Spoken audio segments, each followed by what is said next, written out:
क्या आप भी उन लोगों में से हैं जो दिन भर च्युइंगम इसलिए चबाते हैं कि आपकी जॉ लाइन जो है वो बढ़िया तरह से बन जाए? तो दिन भर च्युइंगम चबाना उसी तरह से है कि अगर आप पूरे दिन जिम में लगे रहें, और उससे अल्टीमेटली क्या होता है कि अगर आप लगातार च्युइंगम पूरे दिन चबाते रहते हैं तो हमारे दांतों, हमारी जो मसल्स हैं उसमें ओवरलोड हो जाता है, जिसकी वजह से लेटर ऑन स्टेजेस पर आपके टेम्पोमैंडिबुलर जॉइंट जो जॉइंट होता है उसमें क्लिकिंग साउंड डेवलप हो सकती है। अगर आप फिर भी नहीं मानते हैं तो माइग्रेन डेवलप हो सकता है, हेडेक हो सकता है, और आपके फेशियल पेन तक भी डेवलप हो सकते हैं। च्युइंगम जो है वो एक तरह से उसके बेनिफिट्स हैं,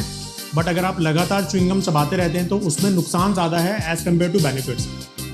अगर मैं बेनिफिट्स की बात करूं, अगर आपकी च्युइंगम शुगर फ्री है और उसमें ज़ाइलोटॉल है, तो ज़ाइलोटॉल जो है वो एक तरह से दांतों के इनामल को मजबूत रखती है और आपको कैविटी फ्री रखती है।